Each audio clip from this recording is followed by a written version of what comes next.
Good afternoon, everybody. Welcome to the DVMUG weekly Zoom meeting for October the 12th, 2021. We'll start our meeting with news and views, and we have a lot of news this week. And we're going to watch another one of Justine's, should I say, calm and collected? I don't think there's anything calm and collected about Justine. She's going to share her favorite finds in iOS 15. And we're going to learn about running iOS 15 apps on your Mac, why apps start automatically when you boot your Mac, setting a custom alert sound on your Mac, and find out if your Mac can handle the newest Mac OS operating system, and why you should be running multiple calendars, plus 20 Mac tips and tricks for use on your Mac, and finishing up with questions and answers. And we have a few this week. And thank you all for submitting those. It's appreciated. Moving on to news. It came, well, we'll get into that after the correction, before the correction. Apple came out with a notice today that next, when is it, John? Tuesday? Monday. Monday. The Apple event? Yes. Tell us about it. Apple announced this morning an invitation for the Apple event called, forgot what they called it. Unleash Your Mac, I think. And that will be Monday at 10 a.m. So that's the rumors are the new MacBook Pros. So get your credit cards and your checkbooks ready, boys and girls. It's going to be a little cash spending time. I have a correction of sorts. Last week, Gary suggested in one of his videos that it's easy to remove applications by choosing the application itself in the application launcher, and then selecting to delete the application.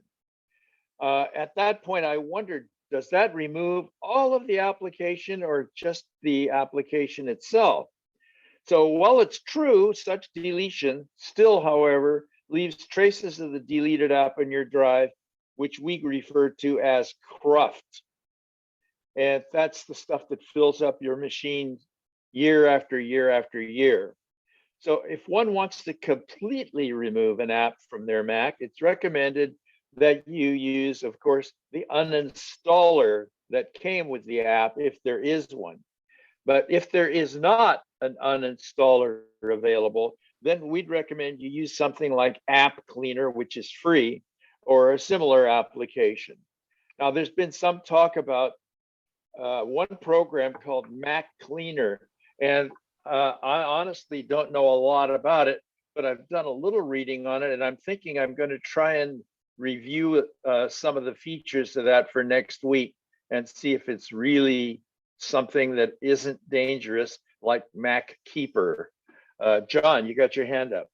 I have it, and it's got high reviews on Macworld, and it's does many, many more things than just App Cleaner. It does all kinds of things, malware removal, all kinds of stuff, and it's not cheap. And it's as not free then, huh? Absolutely not free. It's like $70 or something. It's expensive. It might even be a subscription. I don't remember.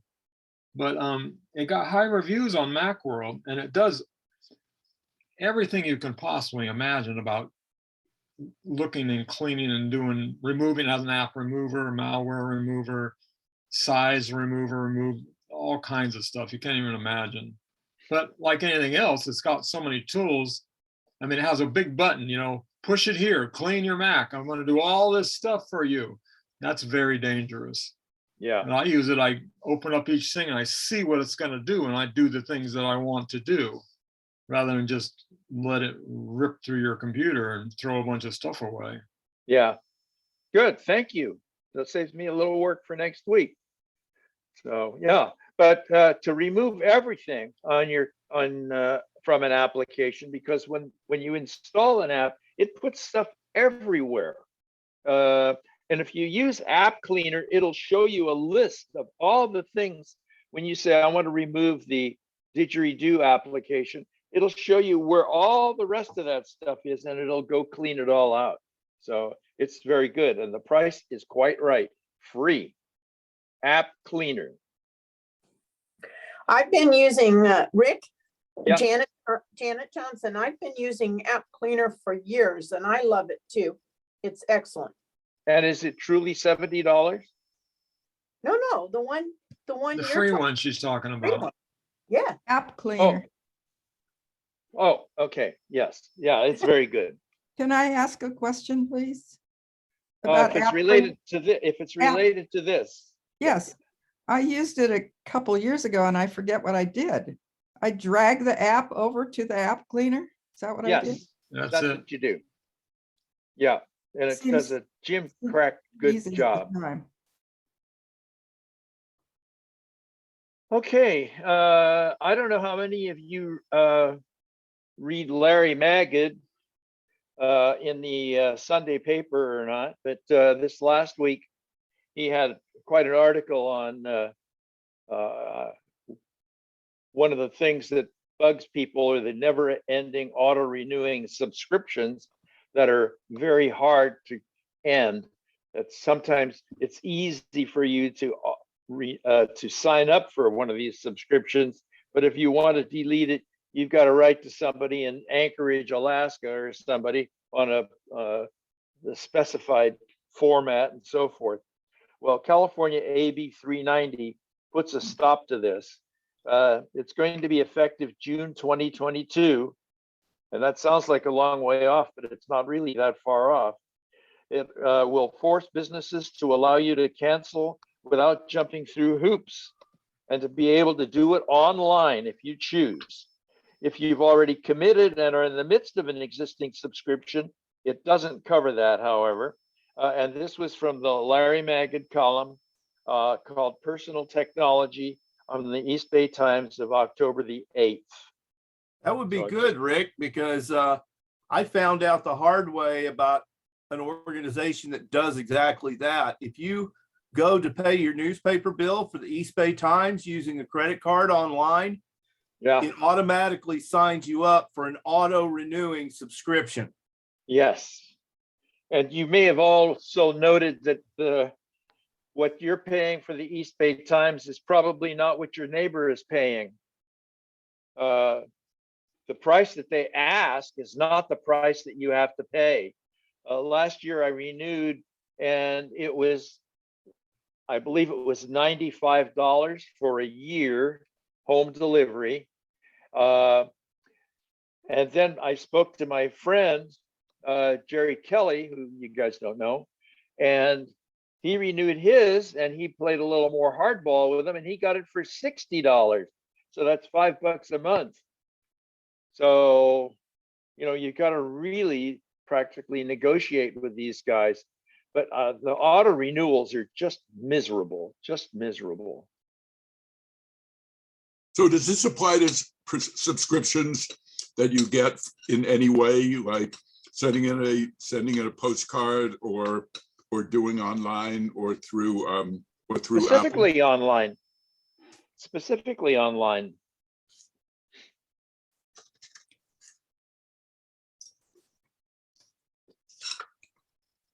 Is it good? Delicious. Dragon beef, hot and sour soup. There you go. Okay, 9 to 5 Mac reports the iWatch 7 is beginning to ship early. This morning I read in maybe it was Mac Observer or 9 to 5 or something like that, that some people are maybe going to get their watches before Friday. How that's going to be, since wasn't the orders going to start this Friday? I don't know how that can be. Additionally, Google, in addition to TV, movies, music, and gaming, they're going to now have a podcast channel as well. I don't know any further information about that. FaceTime without an iPhone? Wait, what? Yes, apparently you can do FaceTime without an iPhone. Let me go back. without an iPhone. And what you do is just, I'm trying to remember.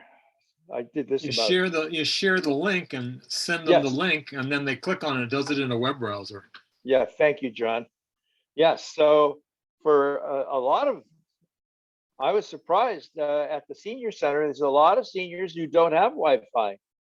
And so they could just use cellular service and share the link.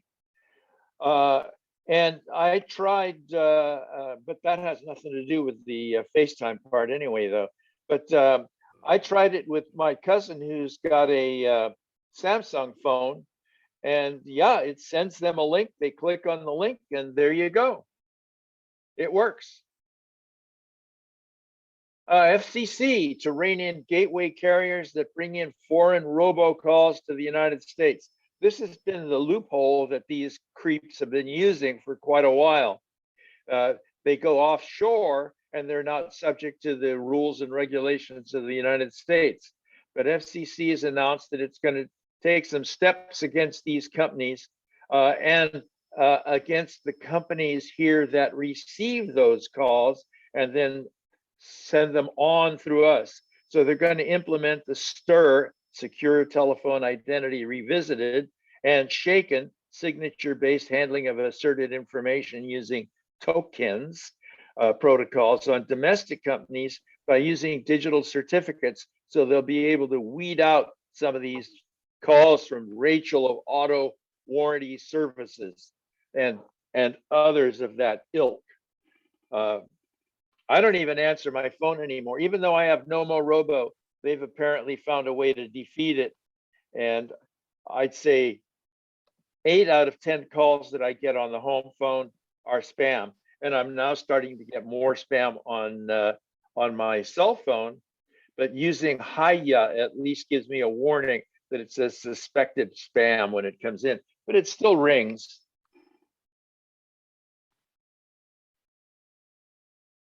Yeah, I got that slide out of order. Sorry. That this is how the FaceTime without that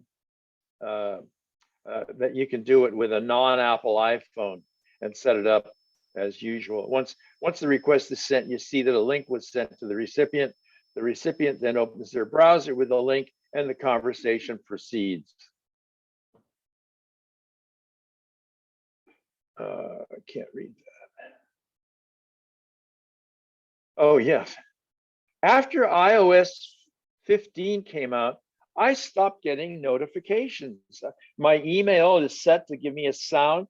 Messages are set to give me a sound.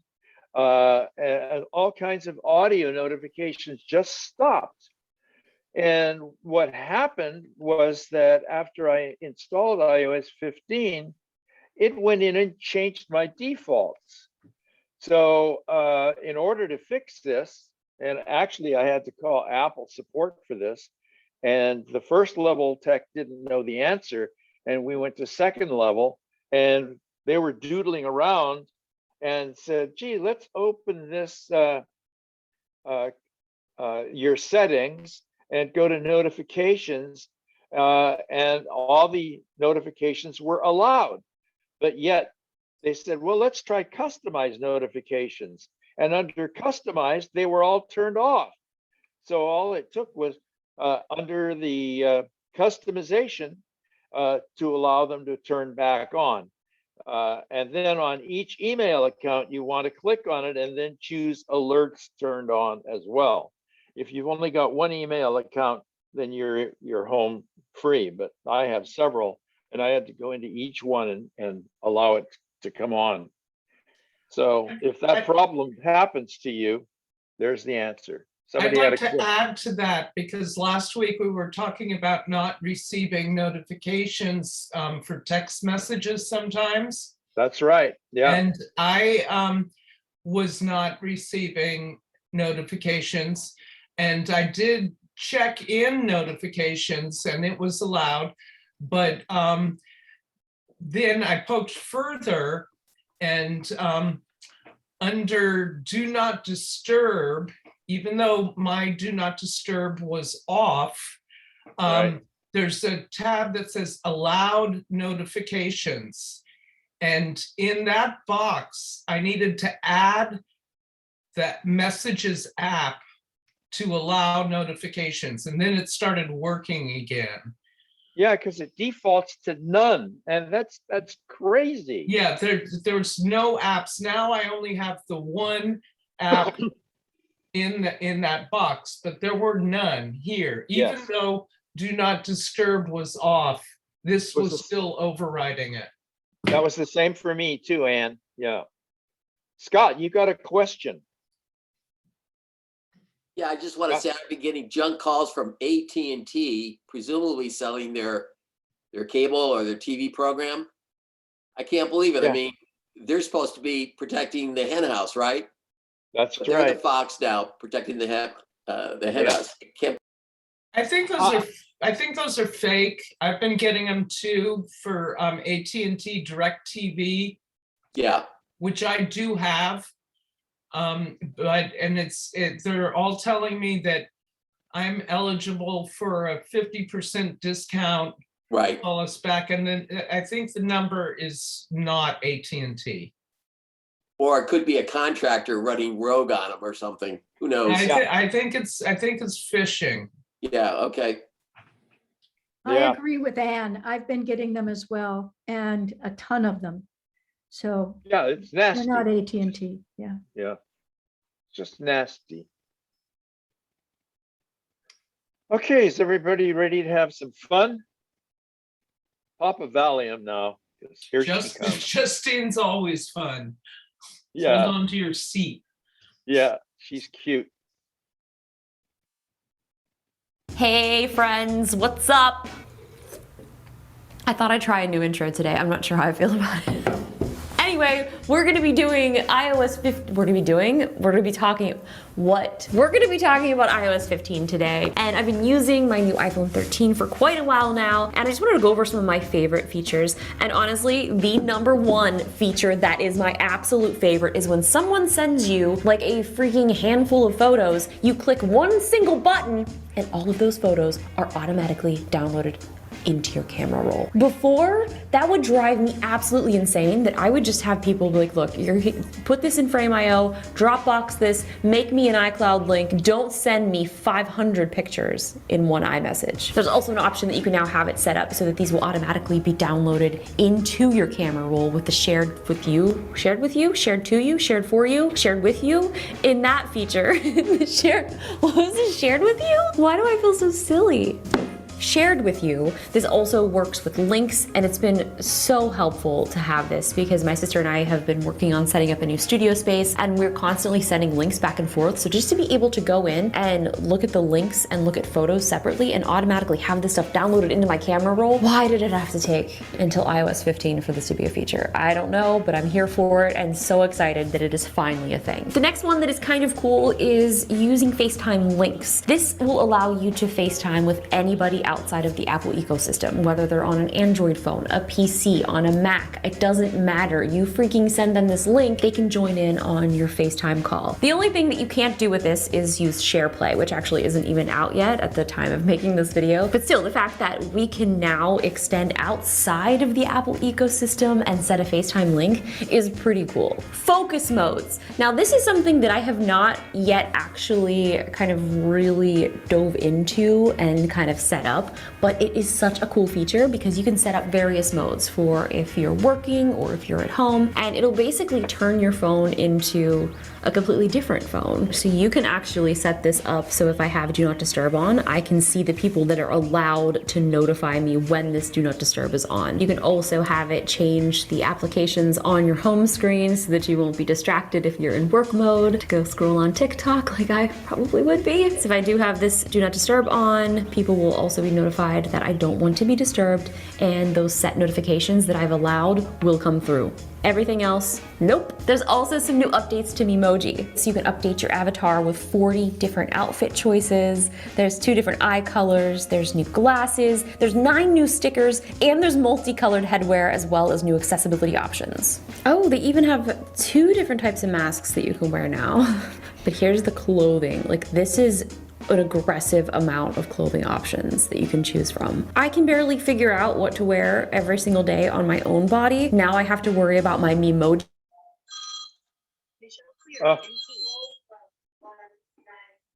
Did we lose it?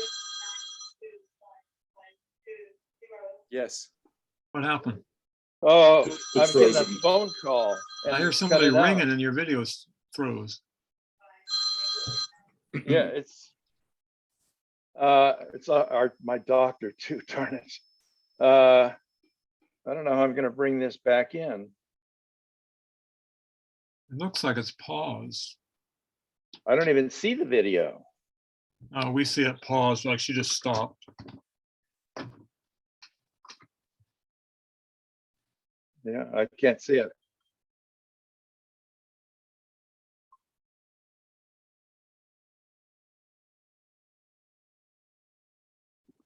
Take your doctor's call and get back to this.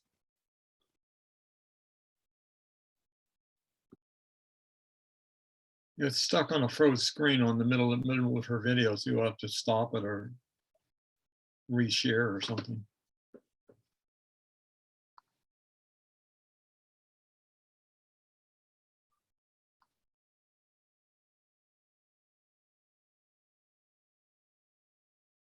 I'm going to stop your sharing. Okay, I stopped your sharing. I'm sorry. Get out of here.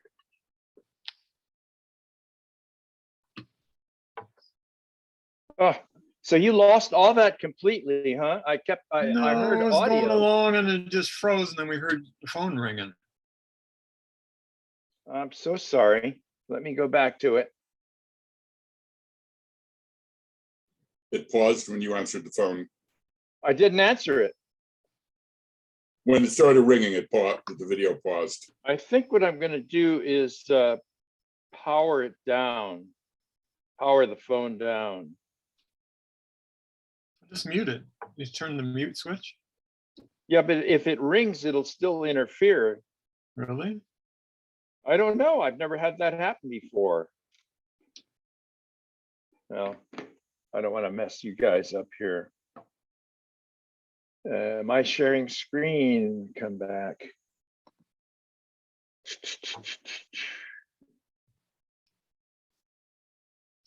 Share screen, share sound. I think we need to give Rick a pay increase, because then there'll be less things above his pay grade. Yeah. I'm sorry about that. But this is what happens when you're not in a studio and you got external influences. Hey friends, I'll move what's it up. up? I thought I'd try freaking send them this link. They can join in There you on go. your That's where FaceTime we call. were, I The only think. thing that you can't do with this is use SharePlay, which actually isn't even out yet at the time of making this video. But still, the fact that we can now extend outside of the Apple ecosystem and set a FaceTime link is pretty cool. Focus modes. Now, this is something that I have not yet actually kind of really dove into and kind of set up, but it is such a cool feature because you can set up various modes for if you're working or if you're at home, and it'll basically turn your phone into a completely different phone. So you can actually set this up so if I have Do Not Disturb on, I can see the people that are allowed to notify me when this Do Not Disturb is on. You can also have it change the applications on your home screen so that you won't be distracted if you're in work mode to go scroll on TikTok like I probably would be. So if I do have this Do Not Disturb on, people will also be notified that I don't want to be disturbed, and those set notifications that I've allowed will come through. Everything else, nope. There's also some new updates to Memoji. So you can update your avatar with 40 different outfit choices. There's 2 different eye colors, there's new glasses, there's 9 new stickers, and there's multicolored headwear as well as new accessibility options. Oh, the notification summary. Okay, so this is interesting. Earlier today, I set up the notification summary because Tyler's like, man, you gotta check this out. It's super cool. Normally notifications come in one by one as they happen, and it's pretty aggressive and overwhelming, especially if you get a lot of notifications or if you're on social media. But with notification summary, you can set it up to take all of those notifications over the past couple of hours and combine them all into one so you get a summary. Most people will probably set it up to be like once or twice a day. Well, I did 4 of them. I set my first summary at 8 a.m. So it's like when I'm up, awake, after I've had my coffee, I'll get my summary from the morning, my second summary at 11 a.m., my third at 2, and my fourth at 9 p.m.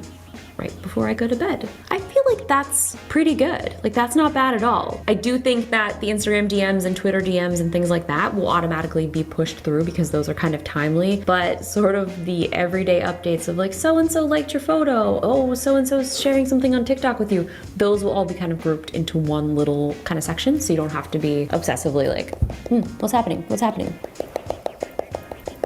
This next thing is by far, well, I was gonna say it's one of my favorite, but I also have said every single feature has been my favorite. Live text in your photos. This is now making your entire camera library searchable. So if there's text that is featured on a menu, like I can go in here and search for grilled cheese, and if I've ever taken a picture of a menu that has grilled cheese on it, I can go back to that very photo. But I've also been using it a lot like this. Let me show you. Let me get a book or something. So if there's like a piece of text or something, I go and I can take a picture of it, and you'll see that this automatically is popping up and recognizing that that's text. Take a picture. This is now selectable. Look at this. This is the freaking future. Like that's so cool and so useful. There's even been things that I've had to do like on my computer that I've taken a picture of my freaking monitor and then selected it because it's actually quicker to do that than to copy and paste it on the keyboard and then paste it on. It's honestly, it's just the use cases for this are endless. I've seen phone numbers that I've needed to call. I just take a picture, copy paste it into the phone app, make the call. So this is another little thing that I actually did not even know about until Tyler brought this to my attention.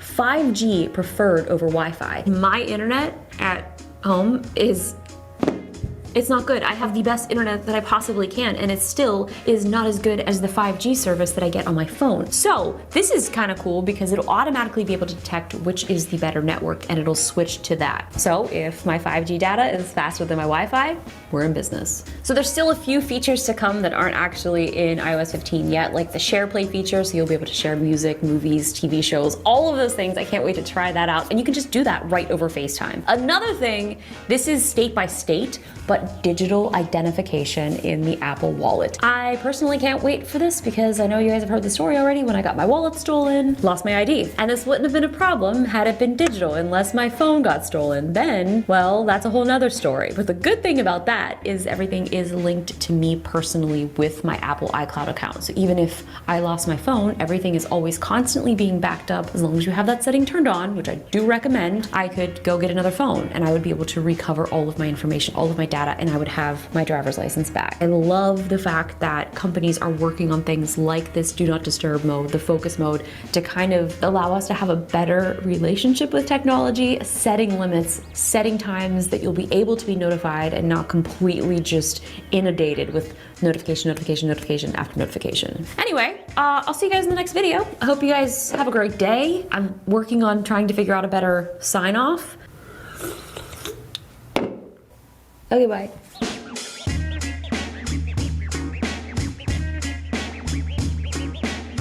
Do you want to give me a line? Yeah, I'll give you a couple. Okay. You're you, I'm Justine, and we gotta go.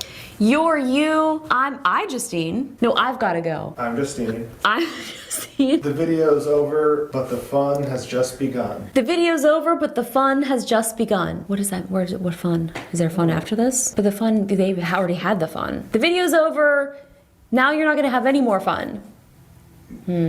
Peace. That's good, look at that, peace. Peace, Well, love and Marquez. peace. Who does that? Copy Marquez. Shoot.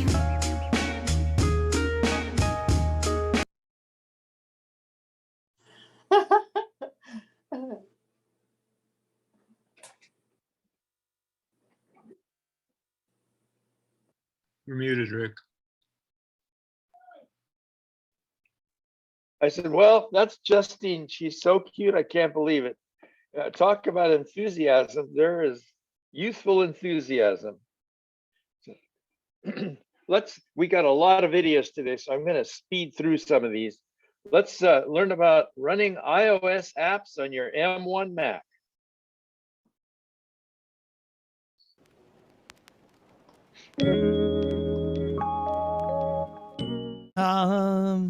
Andrew reminds us, well, he was asking about the podcast app and he was having some trouble with it. And he said, really, all I want is to run Overcast on my Mac.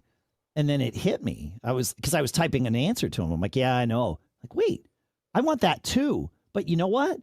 I can, because with, what does Apple call it? Catalyst mode, or Project Catalyst. I guess it's not a mode. Project Catalyst lets you run some iPhone apps and iPad apps on your Apple Silicon-based M1 Macs. And Overcast is absolutely one of those. In fact, Overcast now added some features kind of specifically for people running them on the Mac. You can open up multiple windows and do some different things in Overcast, which is a podcast player. It's a great one, too. So I found that very interesting that,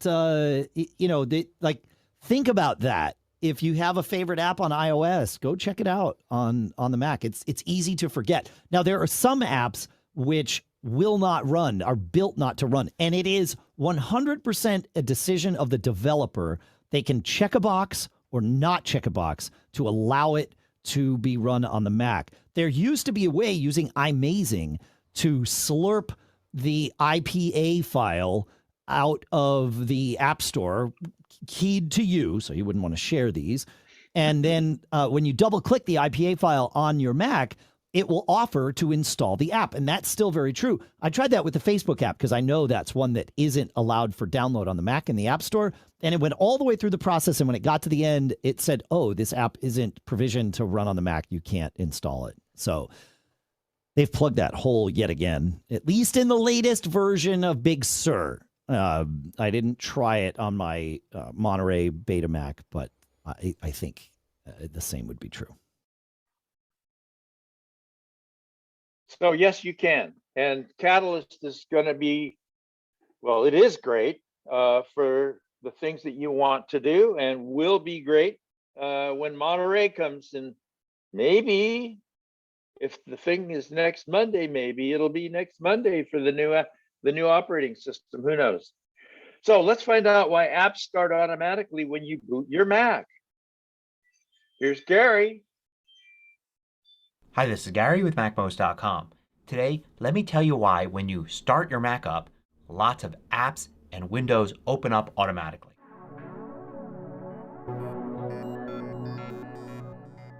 MacMost is brought to you thanks to a great group of more than 1,000 supporters. Go to MacMost.com/Patreon. There you could read more about the Patreon campaign, join us, and get exclusive content and course discounts. So a very common question asked online is, when you start up your Mac, why do all of these apps and these windows automatically open? Is there a way to have your Mac start up with nothing going on? Well, there's a lot going on inside this question. The first thing I want to address is that most Mac users don't ever really need to shut down their Macs at all. So if you don't shut down your Mac, you never need to start it up. A restart's kind of the same thing, but you also should only rarely need to restart your Mac. Maybe after a major software update or installation. A lot of Mac users still shut down their Macs when they're done using it at the end of the day, and you really don't need to do that. Just put your Mac to sleep. If you have a MacBook model, then the only time you really need to do more than put your Mac to sleep is if you're storing it for a long period of time. If you have a desktop Mac, then you obviously need to shut down your Mac to move it somewhere since you're unplugging it. But other than that, just let it sleep. In fact, Macs do a lot of maintenance while they're sleeping. And if you don't let them sleep, they'll do that maintenance while you're using your Mac, causing your Mac to be slower. Even doing something as simple as indexing the files on your drive for Spotlight so you can search and find them could take days or weeks if you're always shutting down your Mac as soon as you're done using it and only starting it up again when you start using it. Instead, if you let it sleep, it'll take care of that while you're not using your Mac at all, making it faster for you while you do use it. Okay, so besides that, why when you restart your Mac do all of these apps and windows open up? A lot of the advice you'll find online is wrong. For instance, they'll tell you to go into System Preferences and then go to Users and Groups, and from there go to Login Items, and look to see which apps are set to automatically start. But chances are you're not going to find the problem here. Many of you may see nothing at all in this list. And you almost certainly won't see apps like Pages and Safari and Mail in this list. They won't be set here to start up automatically. There are other ways for apps to start up automatically, but it's unlikely that this is the problem that people are talking about. Another thing people will tell you to look for is if you go to System Preferences and then General, there's a setting here, Close Windows when quitting an app. And this seems like it may address the problem. But this just has to do with quitting the app. So for instance, if you have 2 Pages documents open, if you were to suddenly quit Pages with Command Q and then restart Pages, it would automatically open up those 2 windows with those 2 documents. This is a great feature, but it doesn't apply when you're restarting or shutting down. Even though restarting and shutting down does of course quit apps, even if you have this turned on, when you restart you may find that Pages opens up again with those 2 windows. So what's actually causing all of your previous apps to restart automatically? After all, you may think that if you choose restart or shut down, it quits all apps, and then when you start up the Mac you'll see no apps open. Well, you got to pay careful attention when you choose one of these. For instance, if I choose shut down, notice I've got this dialog box here and there's a checkbox, and the checkbox says reopen Windows when logging back in. So this is actually what's doing it here. This overrides that system preference in general and will actually reopen all of the apps you had and all of the windows in them. To prevent this from happening, simply uncheck this. The same exact thing appears when you go to restart or to log out. You'll get this checkbox here. So if you've got 10 apps running and you want to restart your Mac and not have those 10 apps running, then you've got to uncheck this box. And the best thing about it is that it remembers your last setting. Matter of fact, I don't even have to restart here. I can actually cancel and I can see that when I choose this it will in fact remember that last setting. So you can change it now. So the next time you need to restart or shut down it actually will be set as you like. Now there's one exception to this, and that's the Finder. If you've got Finder windows open, like here's one, here's another, and you've got these set up, then Finder, even though of course it is quitting the Finder when you shut down, everything has to quit, and it should be obeying the rules in System Preferences and this checkbox here, in fact Finder windows will reopen. So the Finder kind of remains constant between when you shut down or restart your Mac and when it starts up again. Of course you can easily click the red button here to close any Finder window. Doing that before or after you restart is fine. You could also go to File and where it says Close Window, that changes to Close All if you hold the Option key down. So the keyboard shortcut Option Command W will close all Finder windows. That actually works in most apps.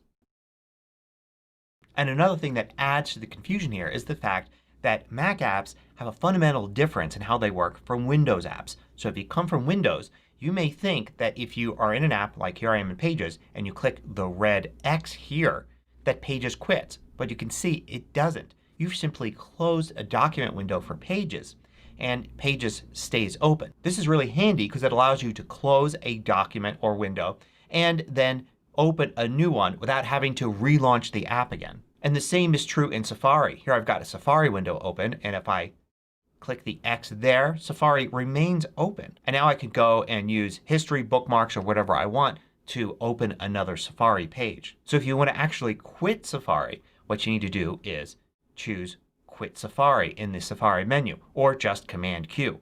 Now in Pages, if I use Quit Pages or Command Q, it's going to obey the setting here in System Preferences General as to whether windows are closed when quitting the app. So since I have this turned off, it won't actually close the window. So I quit Pages and then I start Pages up again and it will automatically bring that window with that document back. You can, however, override this on a case-by-case basis. If I go to Pages, Quit Pages, and hold the Option key down, you can see it says Quit and Close All Windows. So Command Option Q will do that. Now when I start Pages again, you can see it's just prompting me to open a new document here. That Pages document was closed. Oh, and by the way, if you have this checked, then in Pages you'll see that the Quit command with the Option key is actually Quit and Keep All Windows now. So it does the opposite of the System Preferences setting. So I hope this gives you a better understanding of why Windows and documents may automatically open when you restart or shut down and start up your Mac, and why document windows may reappear when you launch an app. I hope that was clarifying for you. And we're going to move right along, unless there's any questions about that subject, to setting a custom alert sound on your Mac. Hi, this is Gary with MacMost.com. Today, let me show you how to set a custom alert sound on your Mac.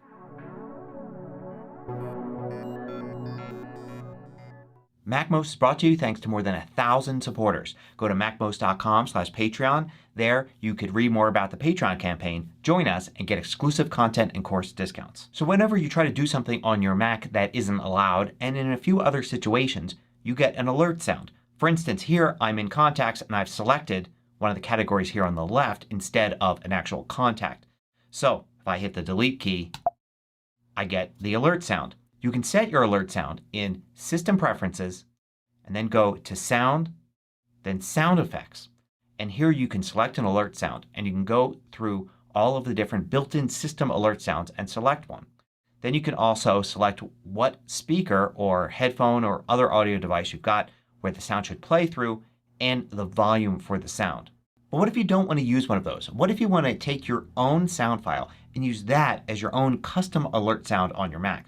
Well, to start, let's get an alert sound. So here I've got a sound, just an MP3 file. You could have recorded this yourself. You could have made it in GarageBand or any sound editing app. You could have gotten it from a friend. You could do anything you want to create this sound file. Now we're going to take that and put that into a special location where it will add that sound to the list. But first it has to be the right type. So here you can see this file is an MP3 file. That won't work. In order for it to be a system alert sound, it needs to be using the file format AIFF, which is the standard lossless Apple Mac format that goes back a couple decades. So when you're creating the sound or converting it in whatever sound app you're using, make sure you export as AIFF and that will work. However, you can trick macOS into thinking any sound is an AIFF file. You see, sound files contain all sorts of different formats and compression types. So no matter how you name it, whether it's MP3, AIFF, M4A, when a Mac goes to play the sound in most cases, it's going to actually look at the format in there and play that sound no matter what's actually in the file. So I'm going to take this MP3 file and I'm just going to rename it using AIFF at the end. And even though I know it's an MP3 file, it will still work. I can click on the icon here and it will play. So now let's put it in the proper place. In the Finder, I'm going to create a new Finder window here and I'm going to go to the Library folder. Now if you look in the Go menu, you'll see the Library folder here. You don't see it? Well, that's because you need to hold down the Option key and the Library folder appears there. You have to hold the Option key down for Library to appear. Select it and now you're in the Library folder. Let's switch to Column View and under Library, look for the folder called Sounds. If you don't see this folder, it's okay to create an empty folder here. Just name it exactly Sounds. Now let's move this file into it. So now in my Sounds file I've got this AIFF file. So now if I look in System Preferences, go to Sound, under Sound Effects, in addition to the default sounds, there's the one I just added. You see, you can't change the rest of these sounds because they're part of the system and the system is write protected, so it can't be messed with. But in your own library folder you can add sounds and it turns out that the sound effects look in both the system library sounds folder and your individual user accounts library sounds folder for sounds. That's why this appears here as well as the rest. So test out the sound here and once it's set you'll find that it works in situations where you do something and the alert sound needs to play. So again here I'm going to hit delete in Contacts without anything selected and I get my own custom sound. Now there is one other place where you can use these system alerts and that's in the Mail app. The Mail app has a special sound that plays when you get a new message. So here in Mail, go to Mail Preferences and then go to General, and you can see New Messages Sound. And it will be set to New Messages Sound, which is a special sound in the Mail app. But you could also select one of the system sounds. And you can see in this case all of the default ones are in a set by themselves, and then your custom ones are at the bottom. So now that sound will play when you get a new message. And note that you don't have to set this to be the same sound. So you can add several sounds to your library sounds file and then set one to be your system alert sound and another one to be your incoming message sound. Now if you're looking to change other default sounds, well, you'll find that you can't. There's just no setting in macOS for other sounds. For instance, you can't change the sound that plays when you put an item in the trash or empty the trash. In addition, you can't change notification sounds. And notifications are what most apps use when something happens. So for instance, in reminders here, I have a reminder set to trigger a notification at a specific time. And if I go to System Preferences and then Notifications and then Reminders, I can turn on and off Play Sound for notifications, but I can't change that notification sound. So we should hear it here in a second. So there it is. That's a special sound, and it comes from the Reminders app itself. When an app sets up a notification, it can include a sound. So different apps can include different sounds to play, and you can't customize them. You can only choose to not play them if you want. Now there's nothing to prevent an app from actually letting you choose a sound for the notification, and that would usually be found in the preferences for that app. But in the case of Reminders, there's no such setting. Third-party apps may be different, and in the future Apple may add more options in its built-in apps. So if you're looking to set up custom notification sounds, you're out of luck. That's not related to the system alerts. Now one thing people may want to do is to actually turn off the alerts. And you could do that in System Preferences, Sound. You can simply set the alert volume all the way down. Another thing you could do is you could set it up so that you have a silent sound that plays. So for instance, you can have a silent sound for the Mail app and keep a regular sound for System Alerts. To create a silent sound, you can just use QuickTime Player, for instance. Create a new audio recording. Record nothing. And then when you get the result here, Command T to trim. It's also under Edit, Trim. And then you could trim this down to nothing. Now you've got this empty sound here. If you save, you could save this out as silent.m4a. M4a is not going to work because it's got to be an AIFF, so we'll change that to AIFF. And then you could add that to the library sounds folder here alongside any others that you've added. And now in System Preferences and in Mail, you can set your sound to be your own silent sound. If you set the sound to silent, one thing you may want to do is in System Preferences go into Accessibility, and then there under Audio there's a checkbox here for Flash the Screen when an alert sound occurs. So you've got a silent alert, but you see the screen flash when an alert actually happens. So it's quiet, but you still are getting some sort of feedback. Hope you found this useful. Thanks for watching. If you liked this video, click the thumbs up button below to let me know. That's some stuff that I didn't realize before, but you can put your own sounds right in that library folder. Now, given that we're having an Apple event next Monday, which may mean a new operating system, the question arises, can your Mac handle the newest operating system? So let's find out. Hi, this is Gary with MacMost.com. Today, let's talk about which versions of macOS that your Mac can run.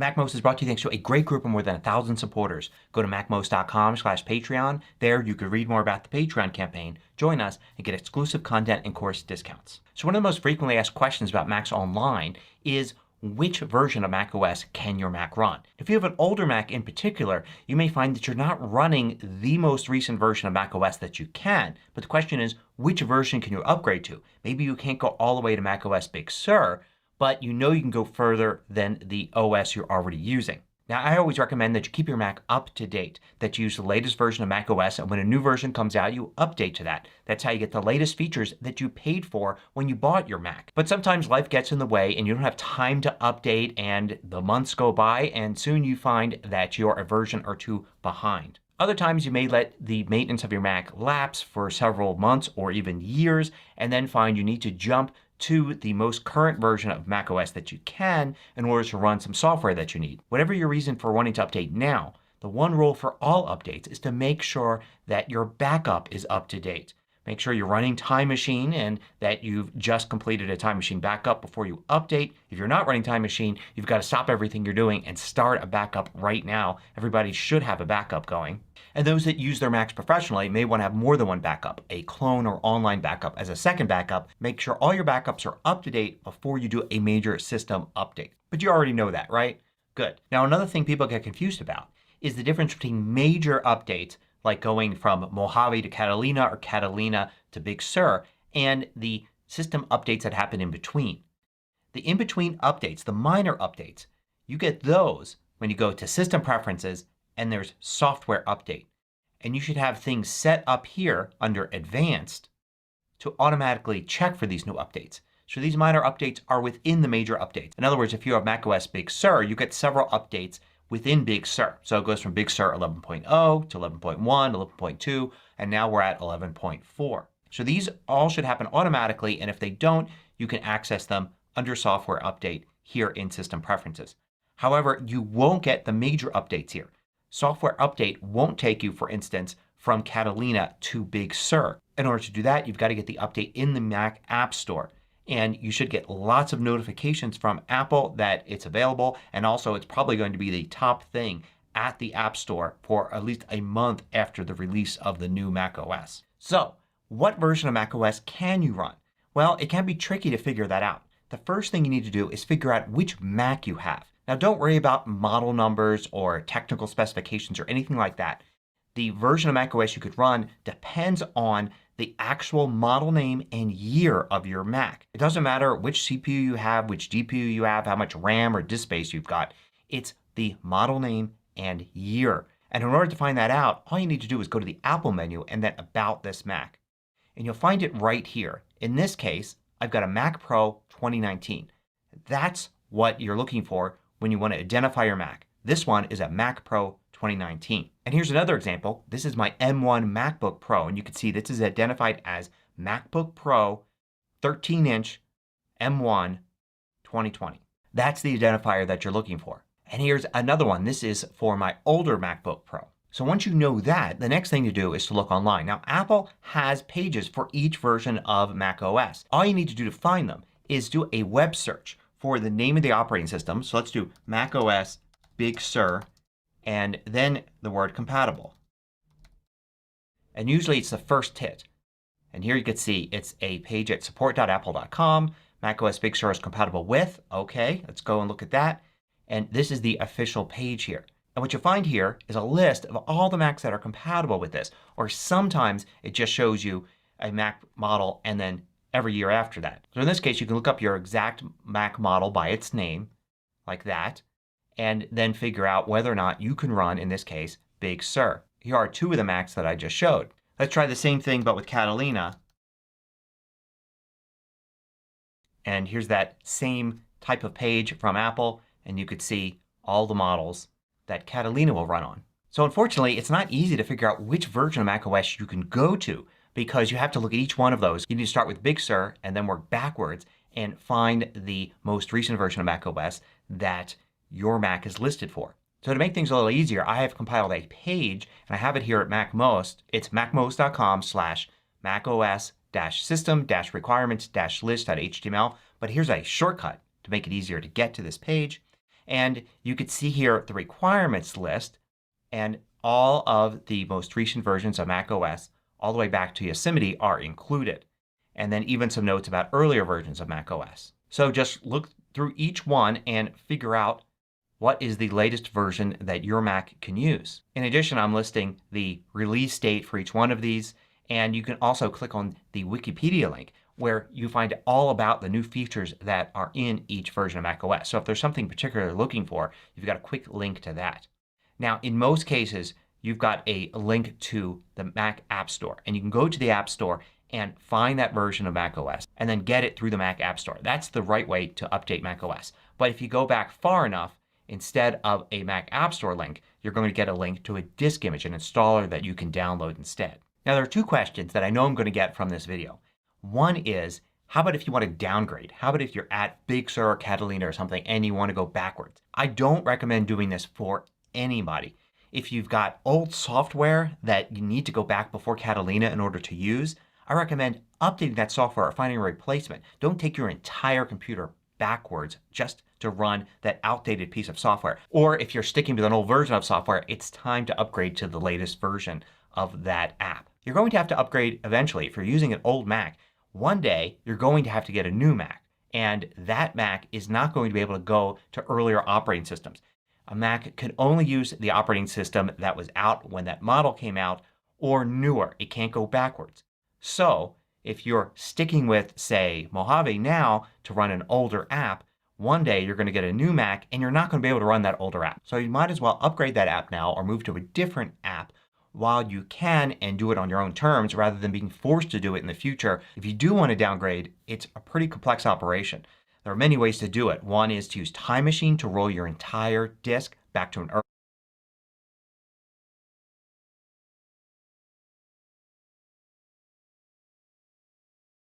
Uh-oh, what happened? I don't know what happened. Are you getting audio from me? Yeah, we froze again.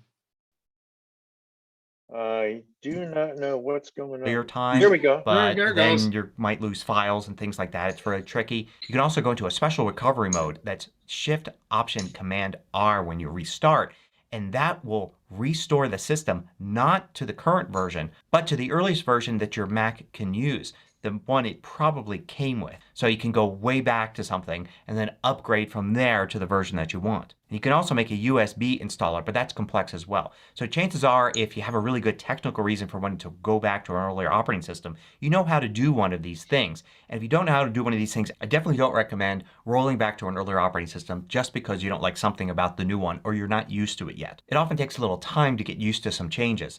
Give yourself the time to learn the latest and greatest Mac OS. Now another question I'm going to get is, how can you upgrade a Mac that isn't listed in the requirements list? In other words, here with macOS Big Sur, maybe you want to use Big Sur on a MacBook Pro from 2012. So how can you do that? Well, there is a way, and it's called using a micro patcher. And it's pretty complex, and I would not recommend anybody do it unless you really know what you're doing. If you've got an older Mac that's not supposed to be compatible with Big Sur or Catalina or whatever version, just stick with the latest version that your Mac can use. If you don't want to get a new Mac, just continue to use it on that latest version of the operating system. It's not going to be perfect, but neither will running a version of Mac OS that isn't compatible with your Mac. That won't be perfect either. So at least stick with the supported route and just use the latest version that's compatible with your Mac. That's my recommendation anyway. If you've got an older Mac and you want to experiment with it, if it's your hobby to experiment with computers, then by all means go ahead and try a micro patcher and see what sort of fun you can have. So I hope you found this useful. Thanks for watching. If you liked this video, click the That was very interesting, and yeah, I guess there are ways that you can do that to go back, but I don't think it's advisable to try it. Also, I think his advice was rock solid. Don't stay in the old days, in the past software systems, just to be able to continue to use some old piece of software that you can easily update. Now, I understand there are some people who want to stay back in an old operating system when they're using some expensive software, and it might be a good idea to just go buy another computer and keep the old one so that you can keep running it, but you want to maybe keep it off of the internet because your certainly placing yourself under threat when you're running old operating systems that have no protections while you're on the internet. Let's find out why Gary thinks. Hang on a second, hang on a second. Go ahead. So one John's thing got he his didn't, old school hand up. one thing he didn't One at a mention time. is there's a free program called Mac Tracker, and it's excellent for looking up what your specs on your computer, not only what it'll run, how much RAM it'll take, what kind of RAM, everything about it, and it's free. It's called Mac Tracker. You want me to bring it up on the screen, John? I can, or you can. Will that tell me what my operating system is? Because I can't remember if I'm Catalina or whatever. You go Just go up to to the Apple menu to About This Mac, and it tells you what you're running. And in Apple your menu. case, you can't go any further. Okay, Apple menu. Just go to the Apple in the upper left corner and select About This Mac. There you go. This, that. You think it's valuable time to show Mac Tracker, John? Sure, you want to do it since you're screen sharing, or you can stop and I can do it. Okay, let me quit this and go to Mac Tracker. The way I usually use it is go to About This Mac, get that screen, and then do a more info or system report and look for the hardware. It says Mac identifier. It'll be like 8,2 or something. And that is specifically your piece of hardware. And you can look that up in Mac Tracker. If you go to Mac Sales to buy RAM, you can look it up, you know, exactly what's going to fit in your computer. This is Mac Tracker. Something's going on there. We're not seeing it. We see very 1 inch of. Okay, Yeah, let me start sharing again. There you go. Okay. This is Mac Tracker. This is all the models, everything. But you could be specific. You could go to, say you've got an old eMac. So in this case, look up just type in the search box 5,1. That's the model identifier for this machine over here. Hit return. I did. Oh, you gotta be in the type of Mac. So look in Mac Mini. You know, you have a Mac Mini. Type in, you look up and you find out in system report that it's a 5,1. There it is. So you double click on it, it tells you everything you'd want to know about that. Yeah, All there the you spec. go. Well, So double it's click obsolete. it. Yeah, but double click it so you can see the specs. I'm showing them. Oh no, it's not showing. You got to show your whole computer. It's opened another window, and you shared this window only.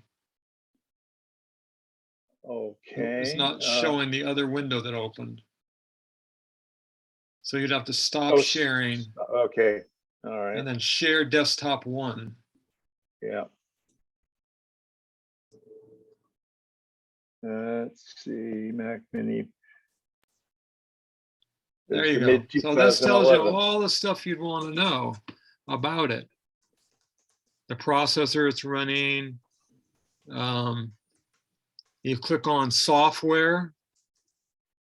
You're in general, click the software tab. And maximum OS would be 10.13, what it originally shipped with. The memory, you go to memory. The maximum memory you could put in it. Right below that's the kind of memory that goes in there. Then the instructions here on how to remove and install. Right, connections would show you all the ports, what kind of ports, USB ports you have, Ethernet, Thunderbolt, video, everything you'd want to know about the computer. This is it. And there's the history of it. And this has every piece of Apple hardware ever made since the very beginning. It's crazy what it has in here. It's updated every time they have a new piece of hardware. There's a new version. You're flipping through the versions of the Mac Mini going back here and it's free. And there's a iPhone app for it too. Is it in the App Store?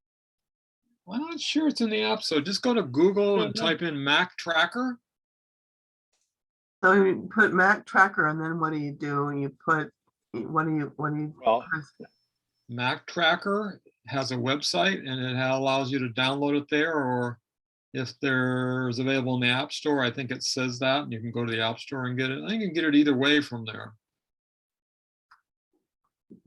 I know there's a Mac app store. It must be in the App Store if it's an iOS app. It's in the App you Store. can download it, and it is Yeah. in the App Store too. Right. Yes. You can either download it from the Mac Tracker website, or you can get it on the App Store. Let's click It on has the app. iPhone. It has all the iPhones in there, the iPads, the old print, everything they ever made forever. So there's the app tracker on the App Store. And you can see I have it installed because it says No, you're open. not sharing. We're not seeing it. if Oh, you're I'm trying to sorry. share. Yeah. Yeah, that's very cumbersome. Okay. Very cumbersome. Okay, I'm going to go back to our program here. I'm going to share the screen and share here and put this back up. Now it's Keynote's up again. Ready to go for the next video? Yeah. How many more Okay. videos do we have? One, two. Just two. Well, we could stop if people are bored with this, then we could stop. No. It's 4 o'clock. We're only an hour in. We're halfway in. Hi, this is Gary with MacMost.com. Today, let's talk about using multiple calendars. MacMost is brought to you thanks to a great group of more than 1,000 supporters. Go to MacMost.com/Patreon. There you could read more about the Patreon campaign, join us, and get exclusive content and course discounts. So you can use the calendar app on your Mac, your iPad, and your iPhone to keep track of events, appointments, meetings, all sorts of things. But a lot of people put all of that into one calendar, or maybe break it up into two. But there's no reason you can't have lots of different calendars, and doing so gives you some advantages. So here in the calendar app I've got two calendars. One called work, one called personal. It's pretty straightforward. But there's no reason to just have two. You can have as many calendars as you like. And sometimes it makes sense to have more calendars because you can easily switch them on and off. For instance, I could add a new event here. I'll use the plus button here to do that, and I'll say meeting on Friday at 10. And it'll add that for next Friday, and I can customize it here. And it puts it in the calendar that I have selected. But there's no reason I can't have a special calendar just for meetings. So I could go to File, New Calendar, and it's going to create it under the account I'm currently using. So in this case, iCloud. And I could put Meetings. And I can move this event to it. Moving an event from calendar to calendar is easy. One way to do it is to control click on it, select Calendar, and then switch to another one. But you could also double click on it to bring it up and then use this pull down menu here to switch. Another way to do it is simply to drag and drop it onto a calendar and it will switch the calendar that it's using. Now the advantage to having all my meetings in a separate calendar is I could easily switch them on or off. So I could have it separate from other things I do for work. Maybe work tasks. Maybe I wouldn't even have a general work calendar but have things specific to different projects I'm working on, different groups I work with. You can easily have them all switched on and see them just like they were in the same calendar. But one advantage is they'll have different colors for the dots next to them. If you control click on a calendar and choose Get Info, you can change its name, add a description which will appear here again so that can help clarify things for you if you want to add some notes about why this calendar exists. You could also change the color. You can pick from specific colors, but you can also choose Other and then use the color wheel here or any part of the color picker to choose any color you want for that calendar. So for instance, you can range all of your work related calendars from yellow to red to orange and have personal things be more blues and purples. It's perfectly okay to have 3 or 10 or 20 different calendars and switch them on or off to make things more clear on your calendar. Here, this is pretty empty. It's just my demo calendar. But a lot of us have a very crowded calendar, lots of things. So having different categories for different parts of work, personal life, travel, get-togethers, reminders for things, all in different calendars can really help organize it, and you could focus on one thing at a time. And of course, you'll be able to see all of these on your iPad and iPhone as well, because here I'm using these calendars under iCloud. Now another advantage having multiple calendars is sharing them. You don't want to share all of your work events or all of your personal events. So you can go and create a new calendar here. Let's call this one Family. And then I can click on the share button next to it, share it with members of my family, and they would see things in here. You can have multiple shared calendars shared with your family. So things like vacation plans, or even if you have a calendar for your work travel, you can make that a shared calendar and share it with your spouse so they know when you're traveling, they know where you're staying, they know your flights and all of that. But that could be separate from meetings and work tasks that you don't need to share with anybody else. You can also, of course, share with different services. So it's okay to have iCloud calendars here. But if you go to Calendar Preferences, you could see under Accounts here, I have an iCloud account, of course, my Apple ID associated with this, but I also have a Google account here. And if I enable this account for calendars, it will then appear here on the left. And I can have Google calendars and they can appear side by side here with my iCloud calendars. There's really no difference. So if I select this one here and let's say I add an event here, that's in my Google Calendar. So I can turn that on or off. Now the advantage of doing that is if you have a coworker or family member that isn't in the Apple ecosystem, they instead are using Android or Windows and they have a Google Calendar, not an iCloud calendar, you could just as easily have that shared between you. So you can have your iCloud calendars and your Google calendars all shown at the same time and use the checkboxes to determine which ones are being shown at any given time. Now if you create a bunch of calendars and decide you don't need some of them but you don't want to delete them, you can merge them with an existing calendar or with each other. So you can go here under Edit, Merge Calendar, and you can see you can merge another calendar with the one you have selected. So I can merge my meetings calendar with work this way. And I can continue to merge calendars down. So for instance, say you start a calendar when you start a new project at work, and when you're done with that project you could have an old projects calendar. And then you can merge that project into the old projects calendar to keep all the events and information around without having all of these calendars that you're not using anymore sticking around. You can also select a calendar that you don't want anymore, and before you delete it you can go to File, Export, and export it in one of two formats. Using Export gives you the standard calendar format, so you can save that out, put it as a file somewhere, and then delete it from Calendar. And you've got kind of this backup of it if you ever need to refer to it. So I hope this gives you some ideas about how to better use the Calendars app on your Mac, your iPad, and your iPhone. Definitely set up multiple calendars. If you don't like them you can always merge them back into one calendar. But I think having multiple calendars makes it easier to organize things, to see what you need to see on the calendar at any given time, and it's just a really useful tool if you utilize it. If you Okay, last video coming up, and it's 20 tips and tricks, and it's 9 minutes and 53 seconds. And while it's playing, I'm going to make the return call to that call I missed. And if I'm still talking, I will watch it and I'll move it to Q&A and maybe John can pick up from there. But I'll probably be done in time. So here we go.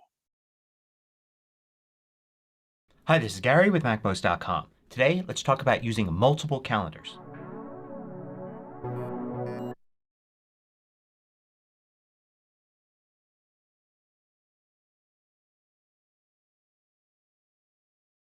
Hi, this is Gary with MacMost.com. Here are 20 tips and tricks.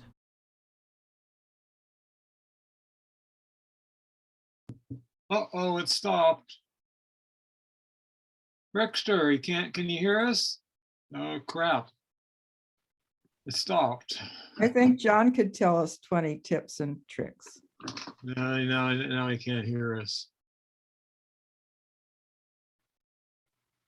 Could we do Hey Rick, can you hear us? It stopped.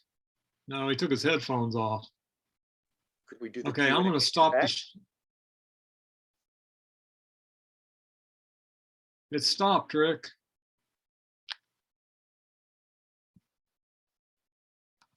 Using your Mac. There you go. He started it. MacMost is brought to you thanks to a great group of more than 1,000 supporters. Go to macmost.com/Patreon. There you can read more about the Patreon campaign, join us, and get exclusive content and course discounts. So let's start with the most basic tip. If you want to know the name of your Mac, the exact name of the model, go to the Apple menu, then About This Mac. Then look for this line. It will be a name like MacBook Pro or iMac, and then in parentheses a year. Apple likes to put early, mid, or late before the year. This exact line will tell anybody which model you've got. Very important when trying to get support or asking questions. Now on your desktop you may be used to seeing hard drives shown here as icons, but they're not really that useful. Very rarely do you need to go to the top level of your hard drive. So to stop your desktop from showing these, go to Finder, Preferences. Under General, turn off these checkboxes here.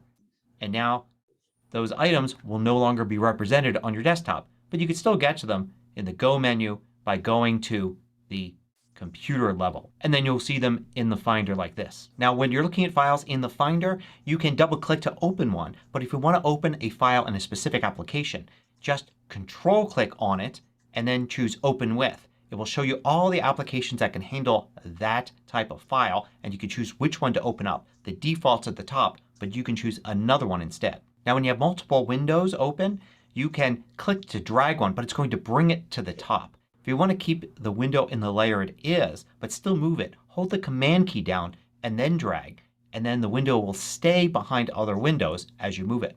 Now this green button here at the top left corner of any window will take you to full screen for that window. If you hold the Option key down it will zoom, but that doesn't always make the window fill the space. To actually get it to fill the screen, you want to go to any corner, hold the Option key down and double click. Most of the commands you need to work in whatever app you're using can be found in the various menus in the menu bar. But sometimes there are hidden commands and you can reveal those with the Option key. Watch all of the different items in this menu as I press the Option key and hold it down, and you can see a few of them change to alternative commands. If you don't know where a menu command is, you could find it using the Help menu. So for instance, Format, Font, and then Baseline has superscript. But it's hard to remember where that's where it is. So instead just go to Help and type. And you'll see the first items here are menu items. And it'll show you where it is, but you could actually just choose this item here instead of going to that menu. Now when you want to search for files you may be tempted to use Spotlight. Command Space brings up the Spotlight search bar, but this will give you all sorts of results including web pages, email, fonts, all sorts of things. If you know what you want is a file, instead in the Finder use Search Here or Command F and search for the file in a Finder window. This will only give you files as results. So the Finder has all sorts of options in view for sorting and grouping your files. But if you go to your Applications folder, there's a special grouping option not available in other places. Go to View and then use Groups. And then once you do that, View Group By, and there's one called Application Category. And now all of your apps are organized into different categories. The most basic way to move files around on your Mac is to drag and drop them. So you can drag a file into a folder for instance. But if it's hard to drag and drop while you search for the destination, you can instead do Command C for copy and then go to another destination and then do Command V for paste.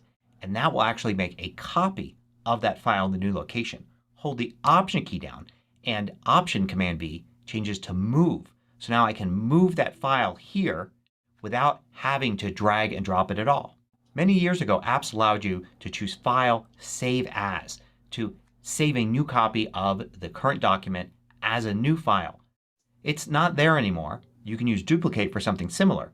But if you use the Option key like I showed before, you'll find that Duplicate changes to Save As. Save As is actually available in almost all apps. You just have to hold the Option key down to access it. On a Mac you can create a PDF out of almost anything. Any document you're working on in any application or a web page that you're looking at. If If you can print it, you can create a PDF. If you go to File, Print, you'll see a PDF button right here. Click on that and you can save as PDF, or sometimes it's easier to open in Preview and then save the PDF from Preview if you like what you see. If you have multiple windows open in an app, you can switch between them with a keyboard shortcut. You may know Command Tab switches between apps, but Command and the backtick or tilde key on American keyboards, it's just above Tab. That will switch between all the windows in the current application. In System Preferences, there's something called Hot Corners, but you won't find it here in the main System Preferences listing. You have to go to Mission Control and then there's a button for it. And you could set a corner to do something. So for instance, you could make the lower right hand corner put the display to sleep. So now in order to sleep, you don't even need a keyboard shortcut or anything. You could just move the cursor down to the bottom right hand corner and your Mac will go to sleep. And you could also hold a modifier key down, like say Command, and you would need to do Command and move the cursor to that corner for it to work. Emoji and special characters are fun to use whether you're text messaging, sending email, or just want to have them in a document. You can actually type them anywhere on your Mac really easily. All you need to do is use the keyboard shortcut Control Command Space and it brings up this special character viewer here and it has search. So you just type something to search for and it will come up with results and it will make it much easier to find what you want. And you can also autocomplete on a Mac. This functionality has actually been around for a long time but few people use it. You can start typing a word and then you can simply hit spacebar to autocomplete with what's there. Or you can use F5 and it will bring up a list of different words that begin with those letters. You may have to hit the FN key and F5 depending upon your settings. In some situations the escape key will work as well to bring up those choices. Do you ever accidentally hit the caps lock key? There's really no good use for a caps lock key today, so you might as well just disable it. You can do that in System Preferences under Keyboard and then go to Keyboard and then Modifier Keys, Caps Lock key, and set it to No Action. Now if you copy and paste on your Mac, whether it's from one of your documents to another document or maybe you're copying and pasting something from the web, if you paste it in, it's going to use the font and styling of whatever it is you copied. If you'd rather use the font and styling that's there in your document, notice that if you go to Paste, there's Paste and Match Style right under it. Option Shift Command V. Do that and you could see it kind of throws away the formatting and uses the formatting in the document at that position. And that's available in lots of other apps as well, but just check in the Edit menu to see what it's called and what the keyboard shortcut is. Now it's easy to search for information on the web, but sometimes you're faced with an entire page of information and the bit that you want is hard to find. There's so much text.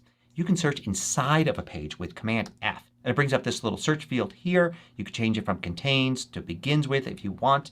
And you can search for something. It'll tell you how many matches there are and even let you use the back and forward arrows to go through the page to find all those instances of that text. Now to delete a file, you can select it and then do File and then move to Trash, or just move it to the trash yourself and it will sit in the trash until you empty the trash. If you'd rather skip the trash and delete it immediately, if you go to Move to Trash but hold the Option key down, so Option Command Delete instead of just Command Delete, it changes to Delete Immediately and the file will skip the trash and immediately be deleted. Of course, use this with caution. So here's a bonus one. See the time in the upper right hand corner? In Big Sur, this acts as a way to turn on and off Do Not Disturb. You can go to Control Center and use this button here, but if you simply Option click, you can see it gets grayed out. That's an indicator that Do Not Disturb is on. Option click again and it turns off Do Not Disturb. It's now the regular color, so Do Not Disturb is turned off. And okay, here's one more bonus one. I often hear people talking about how songs, when you play them in the music app, some are louder than others. There's actually a feature that's been around forever that allows you to have all your songs played at approximately the same volume, no matter what the recording is like. Just go in the music app to Music, Preferences, and from there go to Playback, and it's called Sound Check. Turn that on and now we'll even out the volume levels as you go from song to song. Hope you found this useful. Thanks for watching.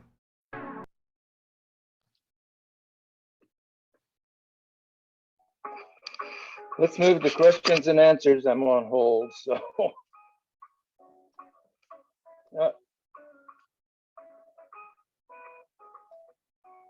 This is a series of questions that maybe John or Ann can help here.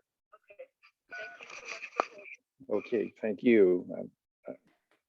So Gary had a video on this on UPSs in his security series a couple ago. So that might be a good place to look. It really depends on the bigger the UPS you buy, the more longer it will last and the more things you can plug into it. Depends on what kind of things you're plugging in, how much they draw, and how long you want to keep them on. Is the person that asked this question here? Yeah, I'm here. Okay. Well, I don't have, a huge lot of private information, but my son does. And so we were discussing, the UPS question. So what do you guys use and what does just a regular person use? Or do you Okay, just? so what is your goal? UPS is designed so if you're at your computer or in your house and the power goes out, you have time to go to shut your computer down. That only requires usually a few minutes. So you don't need, or if you want to keep working for hours, then you need a much bigger one. Well, where I live in Moraga, the power goes out about once a week and it's crazy. Well, remember, one of the things that the system now does too, built into the Mac, is that if you've got a UPS on, you can, under system preferences, and I think I showed this a couple of weeks ago, you could just click it, and the UPS has come with a UPS connector cable, and it will just automatically shut your machine down safely. So you don't need a huge one, but I wouldn't buy one of these little $35 ones that's concealed inside of a surge protector. That's not big enough. Okay. And So I have particularly, a Cyber Power 1500. can I finish a minute? Can I sure, finish a minute, sure, Kenji? Sure. And particularly if you're going to have a UPS, I would not recommend that you hook up your laser printer or any other peripherals to the UPS because they will, of course, be burning up the battery capacity. So I would just hook it up to the computer and to the backup drive. If there's an externally powered backup drive, most of us don't use externally powered backup drives. We just use a little UPS drive that's maybe Velcroed onto the back. So, But okay, not, Kenji. not the printer. Okay. No, the printers, my color laser printer, when it cycles on, is probably a couple of 100 watts. Yeah, you don't need, if the power goes out, you do not need your printer. No. Well, okay. Yeah. You just want it to prevent your machine from being damaged. And if the power goes off in the printer, there's no problem. Okay, it says, you did not shut off your computer correctly. So, yeah, this is built into the Mac. If you've got a UPS on it and it comes with a USB connector cable, then you can go in and set it so that the Mac will automatically shut down when the power goes off and with the UPS on it. Okay. So we have 2 Mac Minis, actually 3 Mac Minis at the office that run. One runs FileMaker, one runs the BBS, and one runs a Time Machine server. And we used to have all kinds of problems with PG&E over there. Yeah. And we've had different UPSs. We got a pretty good size one for each of those Mac Minis, which don't draw hardly any power. And we can have the power go off for several hours and you guys won't even know it. It keeps the modem, everything related to the network and the Mini all running. So, because there's nobody there.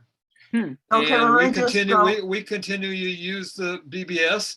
And if it runs for 6 hours, then it will shut it down before it crashes. And then we'll have to go back over there and start it up. But that's rarely happened. So I just checked Best Buy. And the same model we use at the office, there's several APC UPSs and at Best Buy, and any of the ones that cost more than about 134, I think was the cheapest one I'd buy there, up to 200 would do you fine. Just go search, go to Best Buy, search for UPS, and then select APC UPS, and it'll show you all the models. Well, I would have a slightly different recommendation, which is, do you have a Costco card? We can get one. We can get stuff from Costco. So Costco carries Cyber Power is the brand, and I have a 1500 volt amp UPS Cyber Power that is pretty big. It'll run for quite a long time, and it's $150. Okay. I have a question. And at Costco, you can always return it later if you realize it didn't suit your needs. Months later, if you want. Can I just click on the Apple and put shut down if I don't have a UPS? Yes. Well, not if the power went out. It's going to go off by itself. That's the Unless point. you're on a laptop. Okay. Yeah, Unless if you your have electricity goes off, it'll shut your machine off and it could harm it. So the UPS gives you power temporarily when the power goes off. But it's not It's as much called of a problem on a laptop? Well, laptop has its own Because it has a battery. battery. Your laptop already has a battery. If the power goes out, it'll run for however long the battery will last. And it will go to the laptops, the MacBooks, when the battery gets low, it shuts itself down to prevent it from crashing anyway. Yeah. And what UPS stands for is uninterruptible power supply. So that if there's an interruption, it continues to supply power. So you mentioned you have two business computers. Are those Windows computers? No, actually the one my son has is both. He runs both systems, and the one my daughter-in-law has is a Mac, and they're both business computers. And business doesn't really mean anything. It's what is it, a tower computer like the they're Windows both computer? Laptops. That's what I'm saying. I guess the They're battery. laptops. You don't need a UPS. You do not need a UPS on a laptop. That's okay. Yeah. Now I It understand. already has a battery. It already has this functionality built in. Yeah. Now I understand. Thank you. That really is helpful. So, Well, by God, we did something good today. well, if Rick, if my computer is asleep, It will crash. It will It'll crash if the power goes out. Yeah. If you can practice this if you want. If your computer's asleep, pull the plug out of the wall and see what happens. Oh, And start no. it back up. It'll say you just shouldn't have done that. It's done. Your computer shut down improperly. And if it's asleep, it'll do the. If it's a laptop, no, it'll just continue to sleep and it won't wake up because the battery's too low. Right. Okay. You can't. Moving you along. can't- Okay, this first question, I don't think the person who even posted That's not it, even, Rick. That's not it's even a not question. even a It's question. It's a statement. Yeah. It's an Yeah, opinion. and this, yeah, she's Susan, if not you're here. on, She's not this here. is a person who I've told time and again, before you start trying to do sophisticated things with the computer, learn how to use the basics. And unfortunately, that advice has been advice that hasn't been followed. Here's another one. I've been using a Mac 2012 Mac Mini with 2 monitors. Should I consider a new MacBook Air to drive my 2 monitors? Is that workable? The answer is yes, it is workable. The MacBook Air has got plenty of power to run 2 monitors. No, the M1 MacBook Air will only support 1 external monitor. I'm sorry, I remember Leo Laporte saying that it would support 2. Not according to the tech specs on Apple's website. Okay. Well, I yield to tech specs, but But that begs the question. We don't know if a new MacBook Air is going to be released next week. And no, just was a MacBook Air. He's talking yes, about but there's faint rumor that that'll get a refresh too. The No, MacBook maybe. Pro That's not will gonna happen. definitely support 2 monitors. The current one does. I see no reason why the one that they're planning on releasing Monday would not. So how well does a MacBook Pro work in clamshell mode as far as heat and other issues? Works fine. So would there be? I have one here. without It which- basically turns it into like a Mac Mini. You shut the lid, it continues to work. If there's an external monitor, you don't know the difference. It just works. Yeah, it used to be that you had to leave the lid open a little bit. Oh, no, They that don't do that anymore. Yeah. So would you then buy a MacBook Pro instead of a Mac Mini in order to have more flexibility to be able to walk away with it? Yeah, that's going to be twice as much money. John, I have a question. If I, Well, Anna, let us finish. We're this not one done first. with Kenzie's question yet. Kenji, I would go for the Mini and an iPad. You can walk away with the iPad. Sure. I mean, I'll tell you, when I go down to see my daughter or something, I always bring my MacBook Air and I bring my iPad. And the MacBook Air barely ever gets out of the bag. I accidentally left this at her house on Sunday, and I was crushed when I tried to read a book in bed last night on my iPhone. It was, luckily my daughter was working in Berkeley today. I was able to go fetch it. I couldn't live without my iPad. I couldn't do it. Anyway, Anna, you have a question. Anna, you have a question.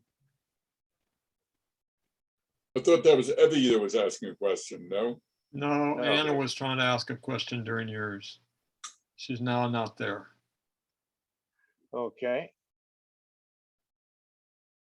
Here's a series of questions, all from the same sender. And let me see if I can move it over so I can. Is I'm this sorry, Bert? Is Bert here? Yes, I'm Yeah, here. this is Bert. Thank you. I took it off of full screen so I could see the whole text. You could still all read it, right? Yes. Yeah. So trying to see, connect your own later. Yes, that's true. They're unlocked, except I guess AT&T for some reason, if you pay on installments. Okay, which of the following by the iPhone 13?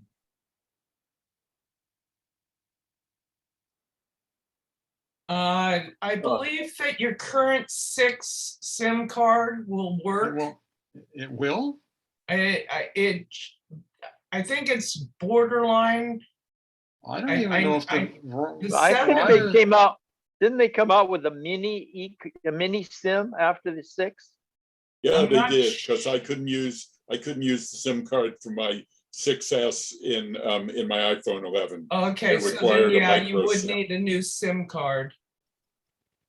And if you're already a Verizon customer and you're going to pay cash for the phone, just have them mail you a SIM card. And I had somebody buy, when you buy from Apple online in their store, they take all your account information from Verizon and they ship it to you already activated and working. Yeah. Oh. That's one option. And that's the option that gives you the $30 discount. However, you can also have it as an unlocked phone, which the first instance was as well, but not select a carrier. And then when you get it, take it down to the Verizon store, and then they will either use the eSIM or a physical SIM card to get you running. I don't know whether there's an advantage to eSIM versus physical, but on the 13, I understand there is a choice. On future phones, it'll always be an eSIM rather than a physical card. But I just wondered what the advantage is to, what does Verizon get out of it for $30? Same account, same monthly billing. What am I giving up by giving Apple the right to connect with me before it's See, shipped? they're not sure if you are going to be going with maybe T-Mobile or Consumer Cellular or whoever. Yeah. And thus, they're not getting a kickback from Verizon.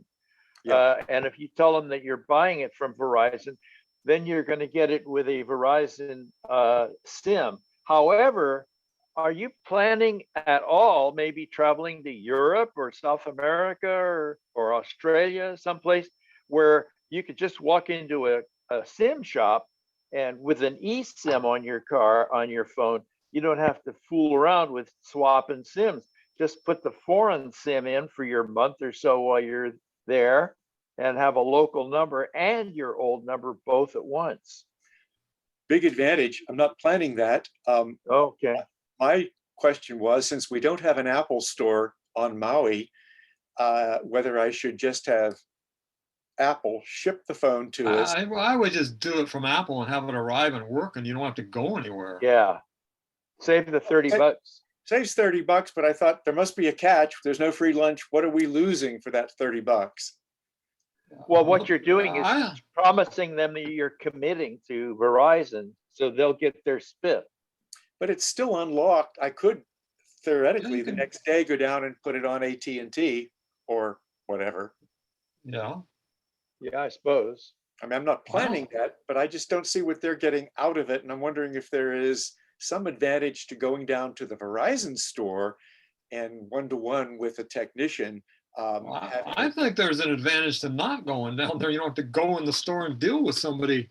It comes and it works, and you don't have to leave the house, and it works. Yeah. Boom, you're done. They Okay. ship. They do the work. They do the work for you. I've decided. Thank you. Good advice, John, and everyone. And won't Appreciate the discussion. Isn't Verizon going to charge you an activation fee regardless? No, because we have an account that we're going to be using the same account from the old phone on the new phone. It's The only already. thing I would say is check with Verizon if they aren't having some kind of deal. You know, you see, I don't know, on the TV and on the internet, you see they're having all these deals, even for existing customers. They're giving away phones if you sign up for a 2-year contract and stuff. They're giving all kinds of crazy deals on these new phones. But you have to go down to the store and wait in line for 2 hours usually on Maui. But if it's not, I don't know. You need to check in to see what kind of deal you can get. Yep. They could ship it to you. Who knows? You wouldn't have to go to the store. Verizon could ship it to you. I heard an ad the other day, and I may have misunderstood it, but T-Mobile is giving away these phones and not charging you for an iPhone 13. I couldn't believe it. So I have T-Mobile service. Their current deal is you can trade in an iPhone 12 and get $1,000 credit towards a new iPhone. Or if you have anything older than that, going all the way back to an iPhone X, an iPhone 10, you get $800. Wow. And then you, of course, you have to pay the tax, an activation fee. And I don't know about the activation fee. You definitely have to pay the tax. And then you can get, they promise you $800 credit every 2 years towards a new phone, but you have to be on their Magenta Max plan, which is slightly more expensive than the plan I'm on now. I'm on the Magenta Senior plan. I'm paying $75 for 2 lines with Netflix included, Netflix high def included, and I'd have to pay $15 more the senior Magenta 55 plus max plan. I Which is thought pretty I good saw deal. something that was even cheaper than my consumer cellular with T-Mobile, like $30 a month or something. And I think they said unlimited everything. Yeah, but it's not really unlimited everything. Oh, Okay, so last week's MailChimp, you need to go read that. Do you keep it? You still have it? Yep. Who Bert, you talking to? there was an article in Macworld, iPhone 13, where to get the best deals. It listed all the sellers and the pros and cons and deals for each sellers. Last week's MailChimp. I Go don't. there and look under have- Verizon and see if Verizon has any deals listed. How do I get MailChimp? I am signed up for the BBS. You got it last Sunday, not the one Sunday 2 days ago, but the week before it was in there. Sorry about the DVMUG newsletter. Oh, the news. Okay, sure. Yeah. that's the MailChimp. Yeah. If you have last week's, it's in there. It's a really long article, everywhere you could possibly buy it. And then it says, why buy here? Why not buy here? Here's the deals here. And then it listed all the carriers and everything that was going on. Super. That's really helpful. Thank you. John, I tried to open that and I sent it to my Gmail and everything, and I couldn't get that to open. Am I the only one who wasn't able to open it? Because I'm interested in it. You couldn't get that link? No, I couldn't get the link to open. Yeah, I see in mine isn't opening either. There's something wrong with it. Oh, good. I was afraid to mention it. I thought it was me. It could be because there's an ad block. I have my ad blocker on. So Oh, if I I do turn too. my I do too. Okay, let me turn my ad blocker off and see if it works. No, it must be boogered up. Boogered up? Oh, I'm glad to hear Okay, it. I thought it was- okay, so for whatever reason, that doesn't work, but you can see the name of the article and just Google that. And it's in Okay. Macworld. Okay, Go to Google, type in Macworld and that name of that article, Okay. and you'll find it. Something's Got wrong it. with that link. thank you. I'll do it that, because I am going to get an iPhone 13. I want the best deal. What's the name of that article again, please? I'm putting it in the chat right now. Thank you. Yeah, if I can find the link, I'll put that in there. But I got it. It's at macworld.com. Okay. Yeah, got it. Okay, there it is. Thank you, Kenji. You're welcome. How are you supposed to get that?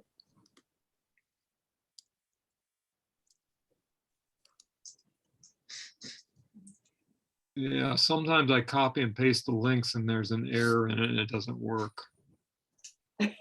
I was afraid to mention it because I really did think it was. No, just- you should tell me because, I don't check every link. There's no way to like Of run a course link not. Yeah, of course checker on not. it. There it is. Yeah, I just There opened you- Kenji's link. It works, right? Yeah, there it is. So I have an iPhone 11 that I've been pretty happy with. It works fine. Battery is still good. It's about a little over 2 years old. I'm wondering whether I should go for an iPhone 13 Pro, or I should just, since I'm happy with my phone now, or I should just wait a year and see what the iPhone 14 Pro brings. What do you have now? An 11. Do you use the camera and take pictures a lot? Is that important? I to you? use it. I take some pictures. I'm not a super big phone. The biggest picture thing taker. about the phones every year is the cameras, especially the Pro. It has 3 cameras. It's all about the camera. Well, I wonder how much better my phone service would be if I had 5G. Oh, do they have 5G in your neighborhood? But 5G is pretty. T-Mobile has 5G pretty well rolled out, way Well, ahead of you Verizon. you have the benefit of being in San Francisco where it's high density, where that's the most likely place to get 5G. The more density in like downtown San Francisco, that's where it's going to work. Out here, not so much. We're lucky to even get damn AT&T cell phone service at the DVMUG office. In the veranda, the new shopping center, You can't even hook up to the internet to post a picture. There's no AT&T service in that shopping center. It's a joke. Kathleen, is that a new puppy? No. What? Genji, I have an 11 and I'm perfectly happy with it. I'm perfectly happy with mine too, Yeah, actually. I am. And it takes great pictures. I love my camera. And opted for the Pro this time, the 13, because it has 3 cameras instead of 2. Bert? Another question, unrelated. Is there any harm in using a 9-volt 2.2 amp, which is 20-watt power adapter that came with an iPad Air, to charge a cell phone that came with a 5-volt 1-amp adapter? You can always use a bigger charger. That's fine. Yeah, it'll charge faster. It'll charge faster. It'll charge at the limit of the device. Is a faster charge detrimental to battery life? No. Not really. The device takes care of the charging, whether okay. And I'm if you need to buy a charger, because Apple doesn't include chargers in the new phones, in case you were wondering. Don't ever buy the little sugar cube charger, because they charge 20, whatever it is, $20. They charge the same amount for the big ass charger that charges the iPad. It's the same price. And it's like charges twice as fast. It's physically bigger. So if you want a teeny tiny one to carry it around, that would be the only reason to get one. I got a neat deal because I didn't want to take all my chargers with me. I'm going to be away for about a month. This thing has got 1, 2, 3, 4, 5, 6, 7, 8, 810-volt plugs on it, and 4 USB chargers. This has got a 3-amp USB charger inside of it. This is going with me, and I'm leaving my chargers at home except for my induction charger. And so I'm just going to take this with me to the nursing home where I'm going to go. And you could use something like that at home and charge everything that you've got. And that's 3 amperes. So that's plenty of juice. And I think it was about $15 at Amazon. So I bought this thing a few months ago. It's a car jumper battery. And I have a cigarette lighter in my older car, not a 12-volt amp outlet. I didn't know there was actually a difference, but I can't actually run devices off the cigarette lighter successfully. So I basically use a cheap external wall battery I bought at Walgreens. But I worked a long day the other day and that one ran out. So I thought, well, I've got this thing, which does have a couple of USB outlets on it. And so I used it to get through the day and it worked fine. But then I went to charge it last night and I plugged it into a wall charger and nothing was happening. I switched to it. Has a USB-C input. So I switched to a 12-volt, rather 12-watt larger Apple charger, and then it charged fine. It just was the smaller wall charger just didn't have enough poop to charge this thing. Yeah. Yeah, if you try to take the little sugar cube iPhone charger and hook up to an iPad, you're not going anywhere. No.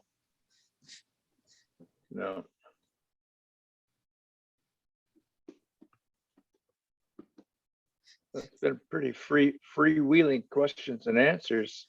Yeah. So Bert, I'd be happy to bring a phone over, deliver a phone to you over there. Oh, that'd be wonderful. Just send me a ticket. I'm ready to deliver. Okay, I'll get your ticket ready. No charge. You got to bring Ann though. Yeah. No, we're planning to come see you, Bert, in next year sometime. Super. Yeah, we'll be here.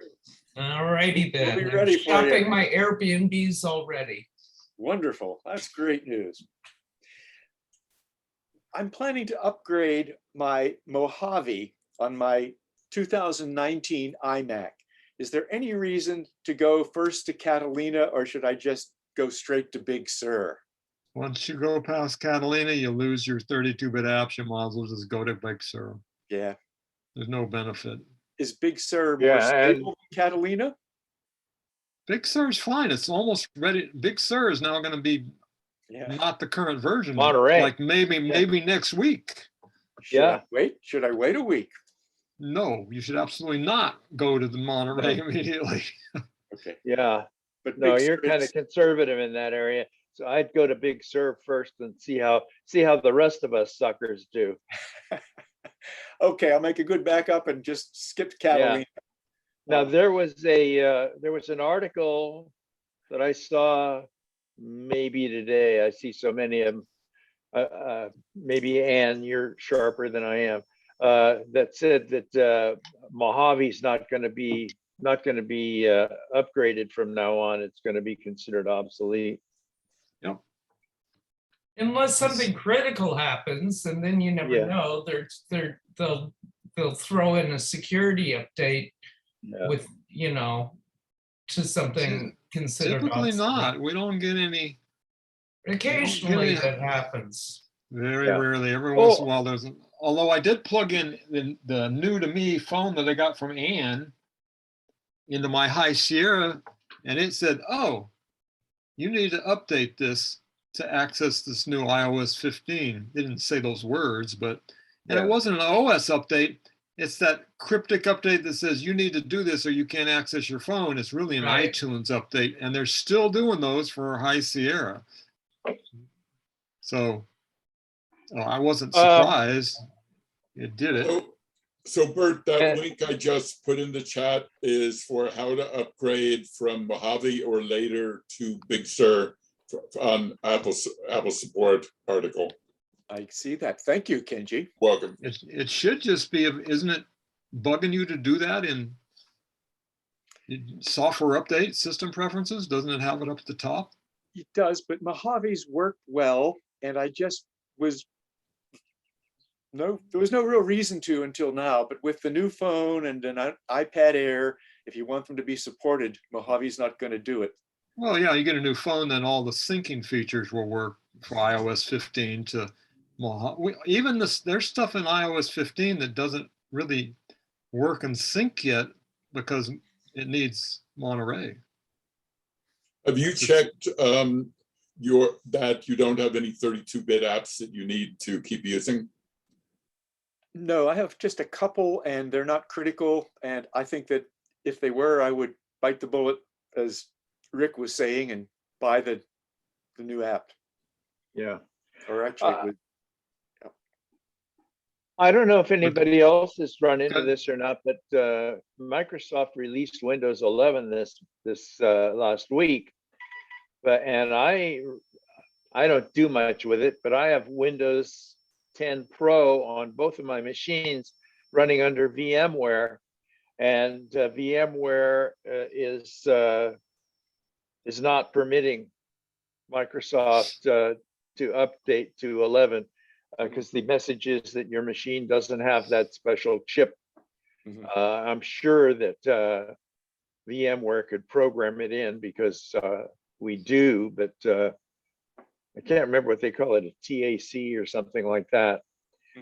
But if you're excited about Windows 11 and you're running VMware, it ain't going to work right at present. I don't know about parallels. Is anybody running parallels in Windows? No. Bert, did you put an SSD in your iMac, right? yes. Okay, you're good. Because if you didn't, upgrading to Big Sur would not be a good idea. No, I. Because the further you go, the slower it gets if you don't have an SSD. It varies. Sometimes it's like broken.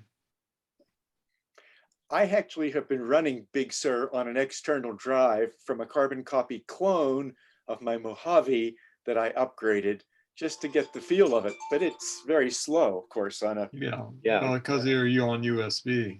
You should have USB 3, but it's not on SSD. It's on a spinning hard drive. Right. That's why it's so slow.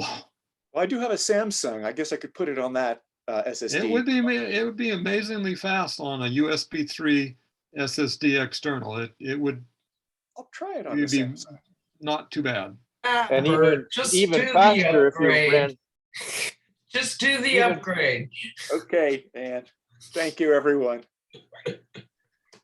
So it looks like Windows 11 will run on Parallels desktop of 17, which is the current okay. version. Well, then VMware is going to have to come out with an update. Because I'd like to see it.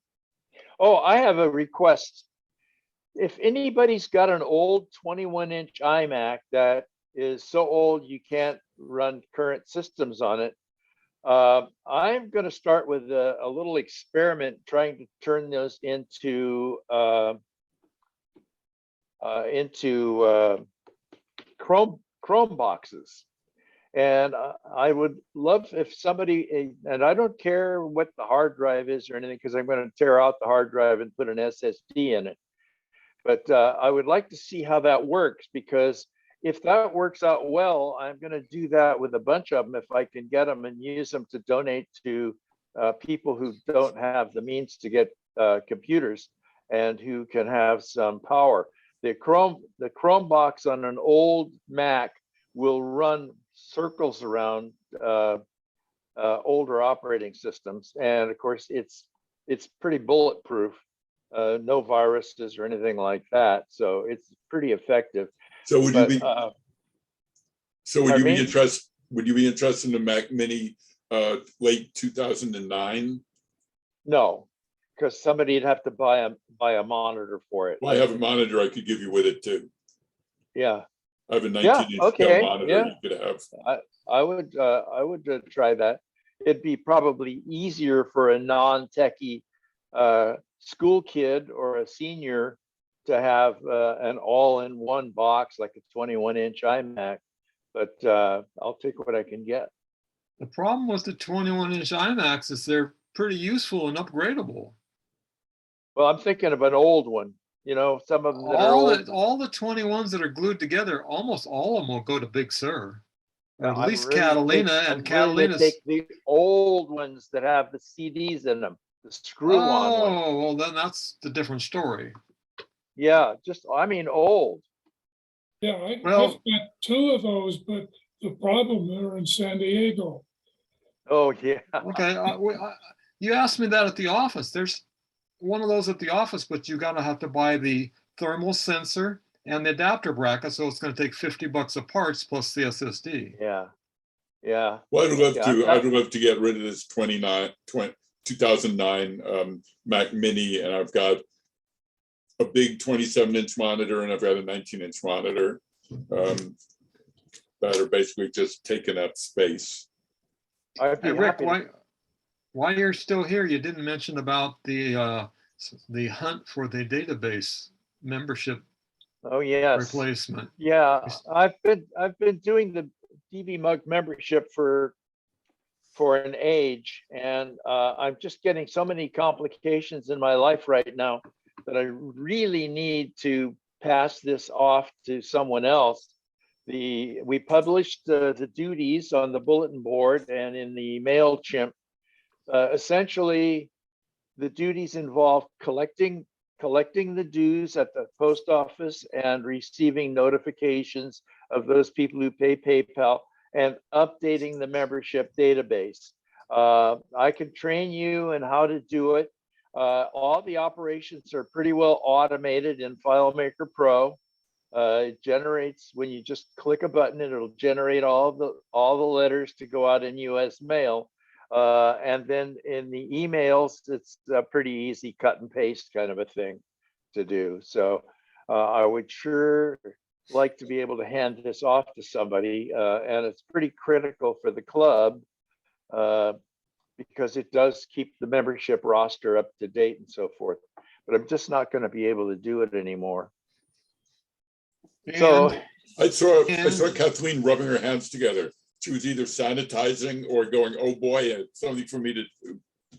And if you're not local and it's not convenient to go to the post office in Concord and the bank, I'd be willing to go do that, pick up the checks at the post office, deposit them in the banks, and I can take a picture of them and email them to the membership email address and everything else is remote.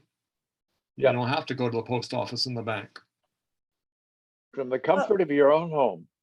I wouldn't mind helping out. The problem is I'm gone in the summer to Canada. For And 3 months, huh? yeah, yeah. Oh.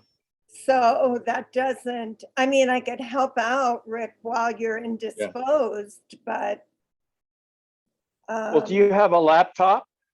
no, I just have the Oh. desktop. Oh, okay. I was gonna say, if you had a laptop, you could do it from the South Pole if you wanted. Yeah, but, right, Yeah. right. Yeah, mean, I'm I looking have for an 70 per minute, so. Yeah, I know. I know. That's why it always limits me for volunteering for stuff Yeah. like that. Okay. Well, I'm gonna have to go later. All right. Bye-bye. Kathleen, where in Canada do you go? I go to a, sorry, our gardener is here. I go to Saskatchewan, the wheat province. Yeah, You have a place up there? I didn't hear you. Do you have a place up there? My mother was born in Canada, so we have family property there. Nice. And family, we have family there. Very cool. Yeah. Shall we stop the recording? Yes, please. Yes.